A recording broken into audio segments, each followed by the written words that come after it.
जब आस्था की राह पर परीक्षा आती है तो समय भी गवाह बन जाता है। 2006 क्रौंथा कांड के बाद की कुछ तस्वीरें जिन्हें देखकर आप हैरान रह जाएंगे। वर्ष बीत गए लेकिन सेवा, श्रद्धा और भक्ति का संकल्प आज भी अडिग है।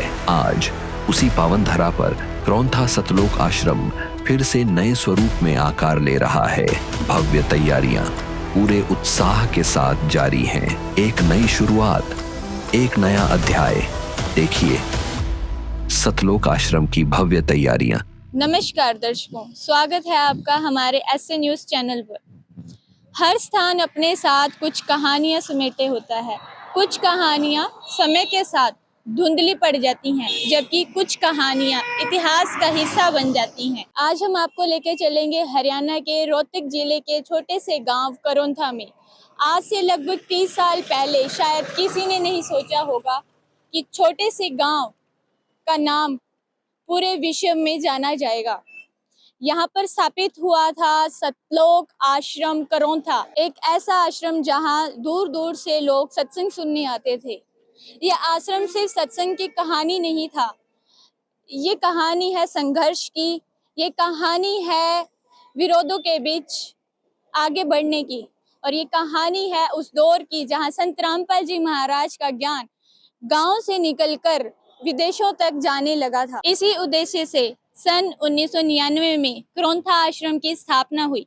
धीरे धीरे यहाँ अन्य राज्यों से भी जो है लोग आने शुरू हुए और यहाँ पे सत्संग होने लगे, नाम दीक्षा होने लगी, और ये एक आस्था का केंद्र बन गया सतलोक आश्रम क्रौंथा। अभी हम आपको लेकर चल रहे हैं संत रामपाल जी महाराज के सतलोक आश्रम क्रौंथा में, और यहाँ से इस गांव से सतलोक आश्रम 1.5 किलोमीटर की दूरी पर है। और आइए आपको आगे की कवरेज में ये सब दिखाते हैं।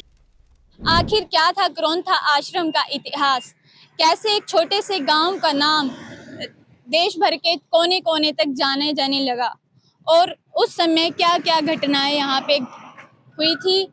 आइए इस सफर की शुरुआत करते हैं। मेरे पीछे आश्रम आप देख सकते हैं, और हमारे साथ एक संत रामपाल जी महाराज के अनुयायी हैं, वो जुड़ चुके हैं। आइए उनसे बातचीत करते हैं। नमस्कार सर। सत साहिब जी। क्या नाम है आपका? सोमवीर दास, गांव गांगटान।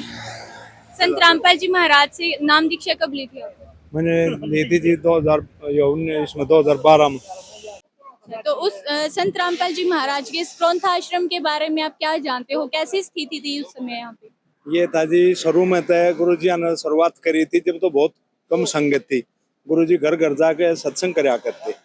हमारे मेरे बड़े भाई के बालक ले रहे थे, भाभी थी वो नाम ले रही थी, वहाँ घर पे भी सत्संग करके आए थे गुरुजी। फिर मेरे को नाम पता नहीं था। फिर ये कांड हुआ जब मैं भी खिलाफ था गुरुजियों के, बहुत गामड़ा के साथ था। बाद में पता चला कि ये तो भाई परमात्मा है। कैसा कांड हुआ था, मतलब क्या यहाँ पे हुआ था? वहाँ पे ये आर्य समाजिया ने भड़का दिए थे जी, गलत गाइड कर दिए थे कि ये तो भाई कतरान छटवा हुआ है और भाई उल्टी वर चला दे गुरु जी बारे में। तो वो बहकामे में आ गए थे जी।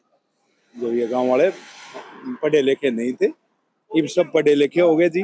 ये वैसा माहौल हो रहा है, सब खुश हैं जी। यहाँ पे नजदीक के गाँव के, डिगल के भी, बराना, करोथा के, गंगटन के, धालन के, लकड़िया के, अब सबको पता चल गया। टीवी पे चैनल आता है गुरुजिया का, वो देखा, ये ज्ञान गंगा पुस्तक पढ़ी, सबको पता लग गया है। ये तो गुरुजिया ने बहुत बड़ा आश्रम बनने जा रहा है जी, दया कर दी परमात्मा ने।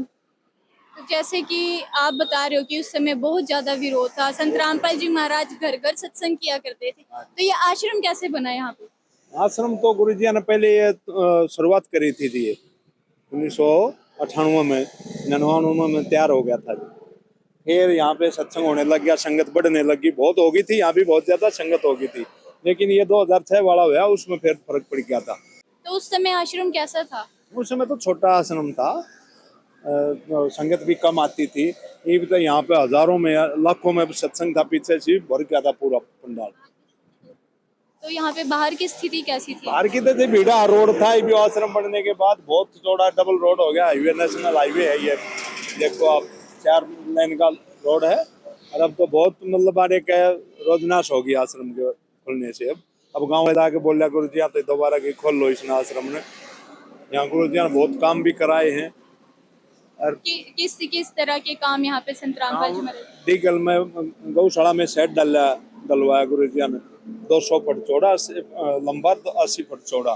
गांव में गरीब परिवार का मकान बनवाया है, उनको राशन दे रहे हैं।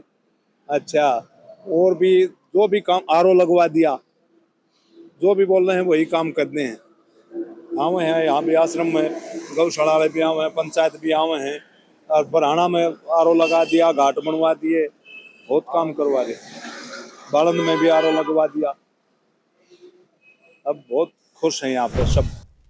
नमस्कार सर, सत्सावे, क्या नाम है आपका? मेरा नाम श्रीनिवास दास है जी। संत रामपाल जी महाराज से नाम दीक्षा कब ली थी आपने? 2005 में। तो उस समय संत रामपाल जी महाराज के इस आश्रम की क्या व्यवस्था थी? संत रामपाल जी महाराज के आश्रम की व्यवस्था उस समय बहुत अच्छी थी, लेकिन थोड़ा सीमित थी। अब ये ब्रॉड लेवल पर होगी, उस समय सीमित लेवल पर थी, इतना ही था। तो आश्रम कैसा दिखता था? हाँ, आश्रम कैसा दिखता था ये बताऊँ आपको। यहाँ से हम परली तरफ चले जाएं, वहाँ पर मेन गेट था आश्रम का। ये पेड़ दिखाई दे रहे हैं आपको, ये प्याऊ से परली तरफ वो मिट्टी पड़ी, वहाँ से मेन गेट था। लगभग 2 पिलर दिखाई दे रहे, और वहीं उनके बैक साइड में भंडारा था।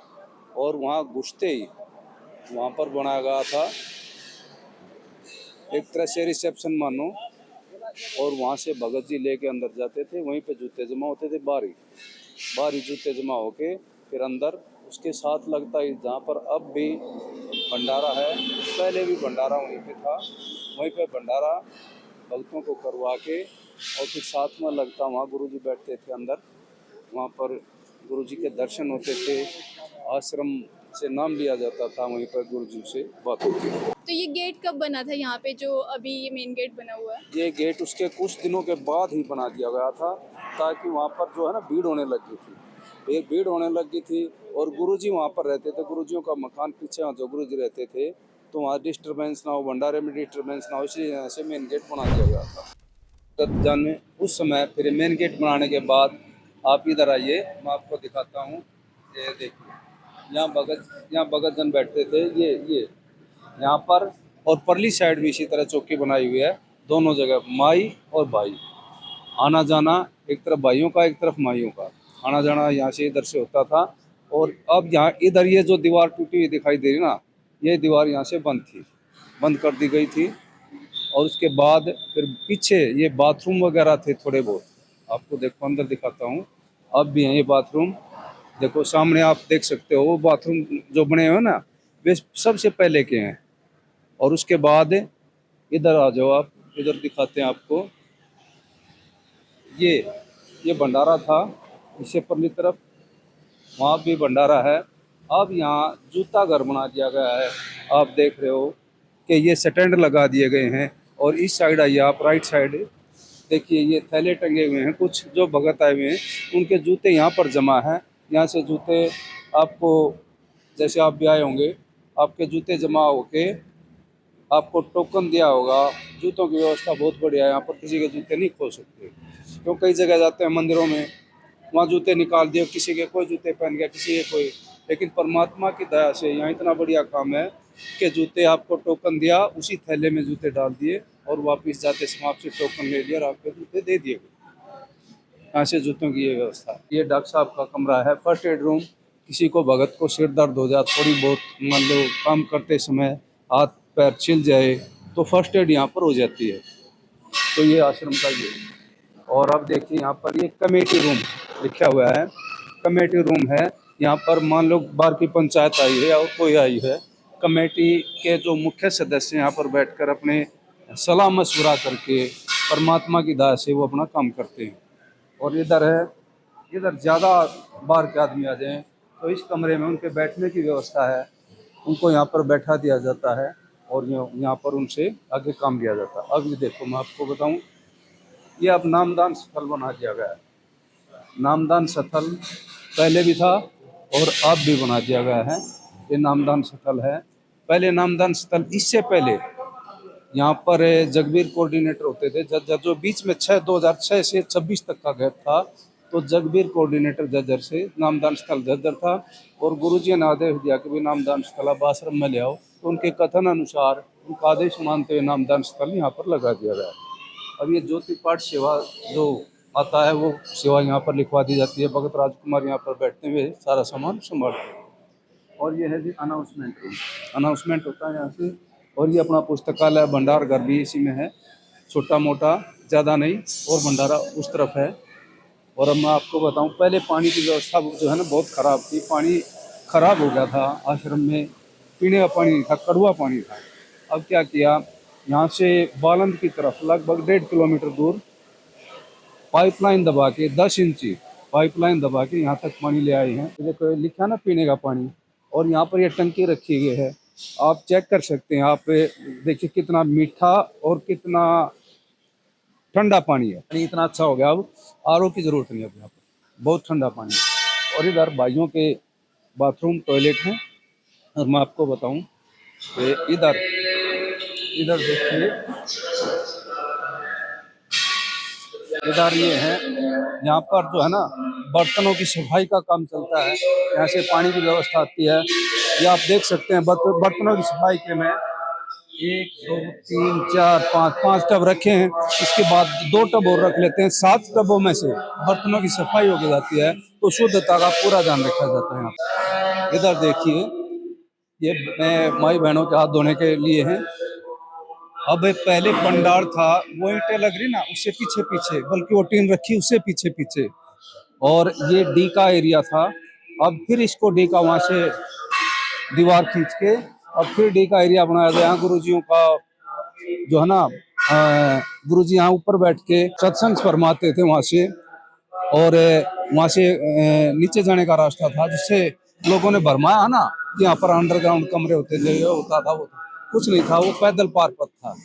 वहां से गुरुजी भीड़ में से, संगत में से होके आते थे, तो वहां से पैदल भगत जन दुखी ना हो, गुरुजी दुखी ना हो, इसलिए वहां से यहाँ तक आने का रास्ता था, और कुछ भी नहीं। ये यहाँ पर क्या है, ये यहाँ पर पहले भंडारा वगैरह जो सामान रखने के लिए और अन्य सामान होता था।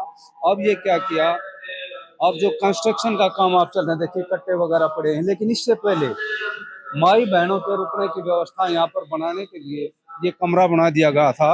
इसमें पूरी शुद्धता का, एक तरफ भाई उस तरफ और बहनें इस तरफ, ये कमरा इसलिए बना दिया गया था। लेकिन आप देख रहे हैं कंस्ट्रक्शन चल रही है, इसलिए सब अव्यवस्थित हो चुका है। इससे पीछे उधर जनरेटर रूम और बिजली का काम है। आगे हम देखेंगे कि वहाँ पर बिजली का और जनरेटर का काम कैसे चल रहा है।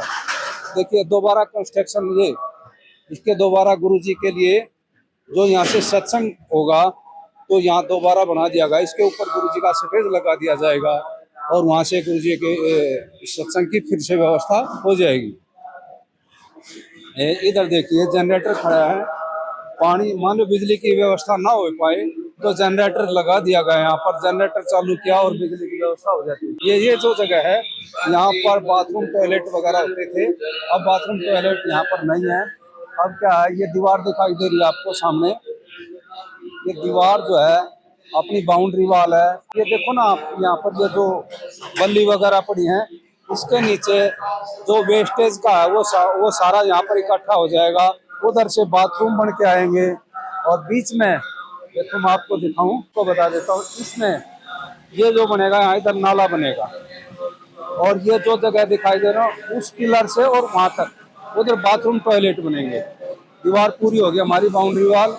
और मैं देखो आप, ये चुनाई का काम चल रहा है, ये मिक्सचर चली हुई है, ये यहाँ पर ये पूरा करके लेके आ रहे हैं। अब देखो ये भगत जन लगे हुए हैं, ये बाथरूम सेवा यहाँ पर चल रही है। देखो ये क्यूब बना दिए गए थे उस तरफ और वहां से उठा के यहाँ रख दिए। अब इनमें जो है ये सीटें रख दी जाएंगी। और ये बाथरूम आप सामने देखो, ये रख दिए यहाँ पर। अब इनमें सीटें रख दी जाएंगी और पानी की निकलने की व्यवस्था कर दी जाएगी। एक तरफ बाथरूम, एक तरफ टॉयलेट, दोनों हो जाएंगे। सामने दिखाई दे रही है आपको। और उससे पहले एक दीवार यहाँ से थी जिसके ऊपर हम खड़े हैं, डबल दीवार थी। डबल दीवार प्रोटेक्शन के लिहाज से, ये मानो हमारी ये दीवार अकेली होती और वो दीवार ना होती तो पीछे खेत जो है ना नीचे है, वो दीवार गिर गई साथ में ये भी गिर जाती तो हमारा आश्रम खाली खुला खुला दिखाई देता। इसलिए डबल दीवार थी। अब वो दीवार पर नहीं रख दी गई है। आप देखो उधर वो दीवार पीछे है, ये दीवार अपना देखो, ये अपना आश्रम जो है ना अब थोड़े अंदर आ जाएगा। आप देखिए इधर ये ये सरिया दिखाई दे रहे हैं आपको। अब अपने आश्रम की दीवार यहाँ से आएगी, क्यों पैमाइश जो करवाई गई, पहले तो चेन टेप से होती थी, अब कंप्यूटर से पैमाइश करवाई गई। कंप्यूटर कोई गलती नहीं छोड़ता, इसलिए हमारे आश्रम की जमीन जो है ना पीछे पहले परली तरफ थी तो अब उरली तरफ आ गई है, और यहाँ से अपनी दीवार वहां तक चली जाएगी सीधी। ये दीवार भी टूटकर अंदर आ जाएगी। देखो आपको मैं दिखाऊं, ये सूत बंधा हुआ है ना, ये सूत बंधा हुआ है, ये लास्ट तक दीवार इसकी सीध में आएगी। अब ये दीवार भी टूटकर अंदर आ जाएगी, और इसी प्रकार अपना वहां तक का अंदर आ जाएगा। और परली तरफ जो है ना वो भी थोड़ा इस तरफ आएगा, और हमारी जो जमीन बस्ती है वो रोड की तरफ निकल गई, हमारी रोड की तरफ से इधर आ जाएगी। इस साइड का इन पिलरों तक का जो पंडाल वो बहनों का हो जाएगा यहाँ तक का। और ये बीच में जो है थोड़ी रास्ता, और यहाँ पर जो कहते हैं ना रेड कारपेट, भक्तों के लिए रेड कारपेट बिछाया जाएगा, और बाहर से जो आदमी है उनके लिए भी बीच में से कॉरिडोर बना के रेड कारपेट, ये तरफ बहने और उस तरफ भाई, यहाँ से सत्संग अपना आराम से सुनेंगे। ये आप देख रहे हो पंडाल तैयार हो रहे हो। देखो भगत जन, देखो कहते हैं ना कोई काम की मैं दुखी हो गया, मैं दुखी हो गया, तो आप ये देख सकते हैं। देखो भगत जन कितने ऊपर खड़े कि कैसे काम कर रहे हैं, कोई डर कोई खौफ नहीं। परमात्मा की इतनी मर्जी है, कितनी रजा है कि बिना डर के बिना खौफ के सब काम किए जा रहे हैं। ये जो आप गेट देख रहे हैं, ये गेट, और इससे परली तरफ हम आगे चलते हैं। आगे ये जो एरिया था, ये गुरुजी यहाँ घूमते थे, सत्संग के बाद गुरुजी यहाँ घूमते थे। और मैं आपको बताऊं, जिस तरह माँ छोटे बच्चों को संभालती है ना, गुरुजी, अब तो संगत बहुत ज्यादा होगी, पहले संगत कम थी, तो गुरुजी रात में उठकर ये देखते थे मेरे बच्चे कोई रजाई के बिना तो नहीं है, उन पर रजाई ढकाया करते गुरुजी खुद जाकर, और ये संभालते थे कि कोई मेरा बच्चा दुखी तो नहीं है, किसी कारण रजाई नहीं हो, किसी के पास गद्दा नहीं हो, सबको रजाई गद्दा गुरुजी खुद देते थे। अब बड़ी कमाल की बात है ना। वो गुरुजी, आपको पता है कि वो अन्य गुरु हैं, उनके दर्शन करने के लिए भी फीस लगती है, कितने के टिकट कटा लो, पहले गुरुजी के दर्शन करवा देंगे। लेकिन यहाँ गुरुजी अपने बच्चों को अपनी माँ से भी बढ़कर रखते थे। और मैं आपको ये बताऊं, ये आगे आगे देखो, आगे चलो, अंदर लिए चलता हूँ मैं आपको अंदर। ये इस तरफ हम आएंगे तो ये अंदर, ये गुरुजी का इधर से और वहाँ आगे तक ये गुरुजियों का निवास स्थान होता था। गुरुजी रहते थे यहाँ पर, और ये नीचे का और अन्य कामों में काम लिया जाता था। ऊपर गुरुजी रहते थे, ऊपर उसमें परले वाले में, मैं आपको भी दिखाता हूँ, उसमें गुरुजी रहते थे। अब यहाँ से देखते हैं अंदर जाने का, इधर से रास्ता शायद हमें मिल जाएगा, ये इधर से मिल जाएगा हमें रास्ता। अब ये सटोर के रूप में यूज होता है। ये रजाई गद्दे यहाँ पर रखे हुए हैं, देखो इधर, और इधर से हमारा रास्ता मिल जाएगा हमें। इधर आ जाओ। ये यहाँ पर गुरुजी रहते थे, यहाँ से घूमते थे, ऊपर रहते थे गुरुजी। इधर देखो, ये ऊपर है ना, ये ऊपर का एरिया, यहाँ पर गुरुजी रहते थे। अब गुरुजियों के लिए ये पहले भी था, अब मैं दिखाऊं आपको। मान लो गुरुजी कभी आ जाए तो उनके लिए इमरजेंसी हमने ये बाथरूम टॉयलेट की व्यवस्था की है। देखिए मैं बताऊं आपको, ये इमरजेंसी के लिए गुरुजियों के लिए बना दिया गया है। अब ये पहले की अपेक्षा ठीक है, पहले बहुत बुरा होता था, अब ये दोबारा कंस्ट्रक्शन करवाई हमने, और अब आप देखिए अब लगभग ठीक है। ये थोड़ा सफाई के लिए रह गया, और वरना सीट वगैरह सब ठीक करवा दिया गया। अब क्या है, ये जो हैंडीकैप्ड आदमी है उनके खाने के लिए बेंचों की व्यवस्था की गई, इन पर आराम से बैठ के आदमी खा सकता है। बुजुर्ग है, ये हैंडीकैप्ड है। और उसके देखिए, इसके अलावा ये अंदर तख्त बनाए गए हैं, तो अब जो प्रसाद बनेगा वो तख्तों के ऊपर रखा जाएगा। तो ये सारा फुल कर दिया गया है। आप इस तरफ देखिए, छोटी छोटी ये इस तरफ मूडी बनाई गई है बैठने के लिए। ये तख्त बनाए गए हैं 6 बाई 3 के, ये सारे। उस तरफ भी अंदर वो भरा है, देखो मैं आपको दिखाऊं अंदर वाला भी। और ये भी आप देख रहे हैं, ये मिस्त्री लगे हुए हैं लगातार। ये 1-1.5 महीने से लगे हुए हैं। और ये देखिए आप, ये सारे तख्त और ये बनाए बनाए गए हैं, ये स्टूल वगैरह देखो, ये पीछे तख्त हैं, इस तरफ ये बेंच हैं, ये सारे अब जो आने वाला भंडारा है उसकी व्यवस्था को देखते हैं सब तैयारी हो रही है। जैसे शुरुआत की थी संत रामपाल जी महाराज ने, जैसे मैं हमें और भी भक्तों से पता चला है कि उस टाइम बहुत ज़्यादा विरोध था। संत रामपाल जी महाराज को काफ़ी संघर्षों का सामना करना पड़ा, लोगों को भी बहुत सारी भक्तों को भी कठिनाइयाँ आती थी। तो अब लोगों का व्यवहार कैसा है?